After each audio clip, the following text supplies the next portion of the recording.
அண்ணா பத்திரிகை நண்பர்களுக்கு என்னுடைய அன்பான காலை வணக்கம். தமிழகத்தில் காலையிலிருந்து எல்லோரும் மிகச் சிறப்பாக தன்னுடைய ஜனநாயக கடமை ஆற்றிக் கொண்டிருக்கின்றார்கள். அனைத்து இடத்திலும் கூட வாக்குச்சாவடியில பெரும் எண்ணிக்கையில நம்முடைய தமிழ் சொந்தங்கள் எல்லாம் நின்று கொண்டிருக்கின்றார்கள். கிட்டத்தட்ட 5,60,00,000 மேற்பட்ட வாக்காளர்கள் வாக்களிக்கின்றார்கள். 29 வயசுக்கு கீழே 1,30,00,000 வாக்காளர்கள் வாக்களிக்கின்றார்கள். முதல் தலைமுறை வாக்காளர்கள் 18 வயசுலேயே கிட்டத்தட்ட 17 லட்சம் பேர் இருக்காங்க. அதனால் நிச்சயமாக நம்முடைய ஜனநாயக கடமையை செய்யணும். எல்லோரும் தவறாம வாக்களிக்க வேண்டும் என்று அன்போடு இந்த நேரத்தில் கேட்டுக்கொள்கின்றேன். மத்தியான வெயில் அதிகமா இருந்தா கூட பெரியவங்க குடையோடு வாங்க. உங்களுக்கு எல்லா வசதிகளும் கூட வாக்குச்சாவடியில் ஏற்படுத்தி இருக்கிறாங்க. உட்கார்றதுக்கு சேர் இருக்கு, தண்ணி இருக்கு. அதனால யாரும் கூட தயவு செய்து வாக்களிக்காம வீட்டில் இருந்துக்காதீங்க. ஸோ நம்ம ஜனநாயக கடமையை செய்யணும். தமிழகத்தில் ஒரு நல்ல ஒரு மாற்றம் வரும் என்று முழுமையாக நான் நம்புகின்றேன். இன்னைக்கு வந்து கேன்வசிங் டே கிடையாது.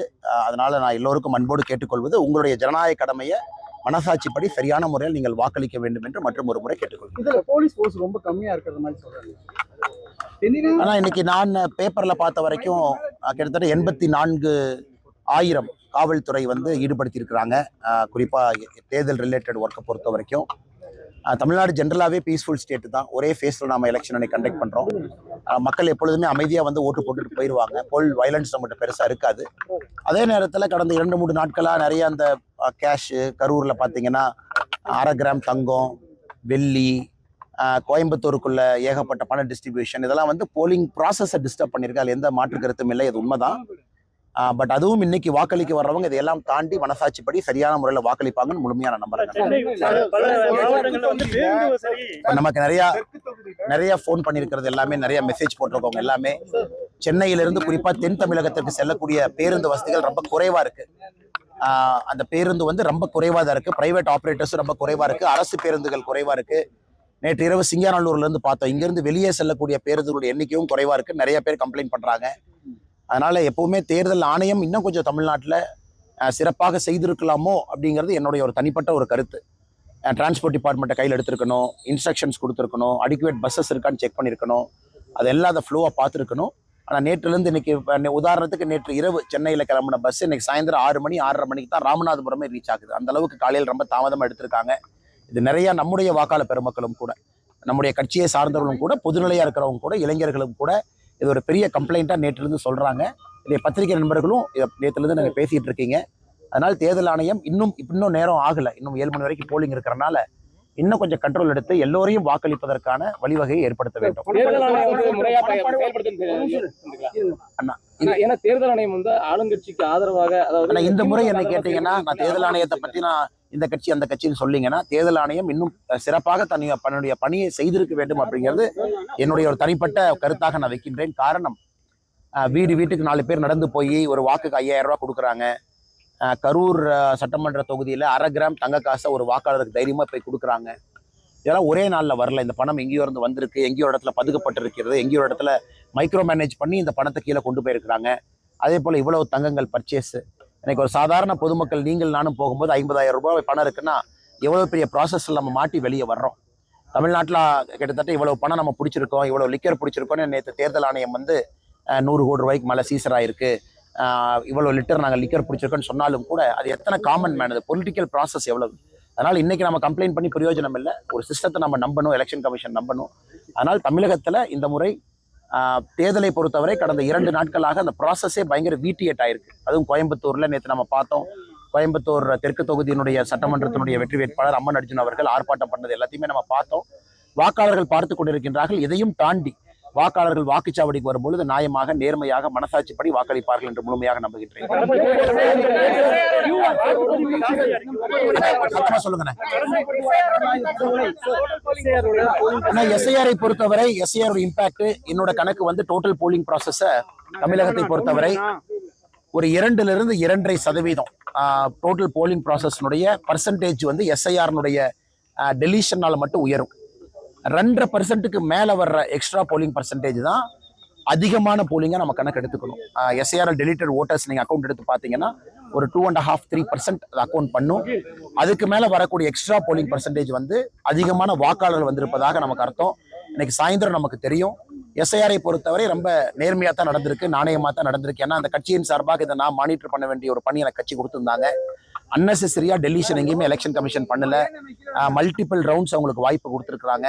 அதனால எஸ்ஐஆரை பொறுத்தவரை தமிழகத்துல உண்மையாலுமே நடுநிலையாக சிறப்பாகத்தான் தேர்தல் ஆணையம் செயல்பட்டு இருக்கிறாங்க. இன்க்ரீஸ் போலிங் பர்சன்டேஜ் 7 மணிக்கு மேல நம்ம கணக்கு போட்டு தெரியுங்க. ஆனா இந்த தேர்தல் வந்து வழக்கமான தேர்தல் எல்லாம் தாண்டி அடுத்த கட்டம் போயிருச்சு. நான் எந்த தேர்தலையுமே ஒரு வாக்காளருக்கு 1/2 கிராம் தங்க நாணயத்தை தைரியமா வீட்டுல போய் கொடுக்கறத நான் பார்க்கல. கோயம்புத்தூர் அர்பன் ஏரியால வீட்டுக்கு போய் உங்களுக்கு ஓட்டு இருக்கு 5000 ரூபா, 4 ஓட்டு இருக்கு 20,000 ரூபா, அந்த மாதிரி நான் பார்க்கல. அதெல்லாம் தாண்டி நடந்திருக்கு. அதனால இது தேர்தல் ஆணையத்துக்கே ஒரு பாடமாகத்தான் நான் பார்க்கிறேன். ஏன்னா தமிழகத்தில் இன்னைக்கு தேர்தல் நடத்துவதற்கு முன்பு 2 மாசம் 3 மாசம் முன்னாடியே இன்னைக்கு தேர்தல் ஆணையம் கண்ட்ரோல் எடுக்க வேண்டிய கட்டாயம் வருது. இல்ல மைக்ரோ மேனேஜ்மெண்ட் டீம் போடணும், பேங்க் அக்கௌண்ட்ஸை மானிட்டர் பண்ணணும், large scale movement of cash check பண்ணணும். ஏன்னா எல்லா அரசியல்வாதிக்குமே தெரியுது, போலிங் டேட் அனௌன்ஸ் பண்றதுக்கு முன்னாடி எல்லாருமே செய்ய வேண்டிய வேலையை செஞ்சிடறாங்க, கடைசியில போய் பதுக்க வேண்டியதை பதுக்கிடுறாங்க. அதனால தேர்தல் ஆணையத்துக்கு இந்த முறை தமிழகத்தினுடைய தேர்தலை பார்க்கும்போது ஒரு பெரும் பாடமாகத்தான் இது இருக்கும். இதுல இருந்து அவங்க கோர்ஸ் கரெக்ஷன் பண்ணணுங்கிறது ஒரு வாக்காளனாக என்னுடைய எதிர்பார்ப்பு. இன்னைக்கு காலையில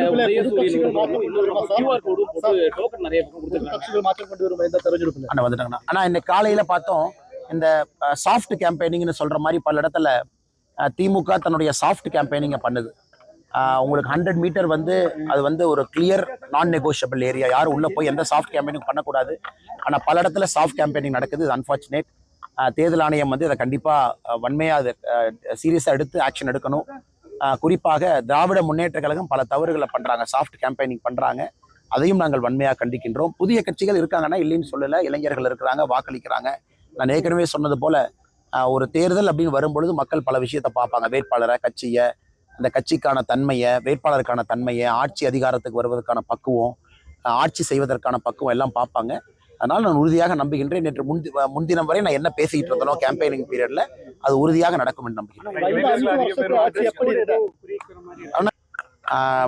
ஒயிட் ஷர்ட்டு பாலிடிக்ஸ் வந்ததுக்கு அப்புறம், அதனால ப்ரௌன் பேண்ட் ஒயிட் ஷர்ட்டு நான் பல நேரம் போடுறேன். நீங்க பழைய ஃபுட்டேஜ் எல்லாம் பாருங்க.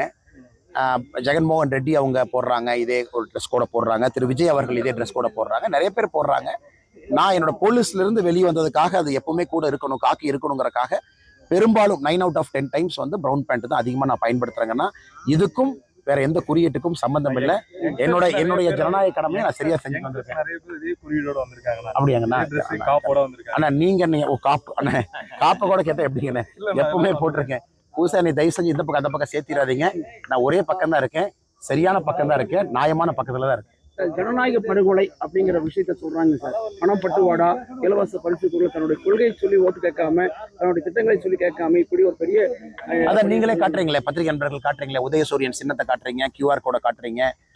கண்டிப்பா இந்த முறை தேர்தல் ஆணையம் இன்னும் சிறப்பாக செய்திருக்க வேண்டும் என்பது என்னுடைய கருத்துல, மக்களுடைய கருத்து.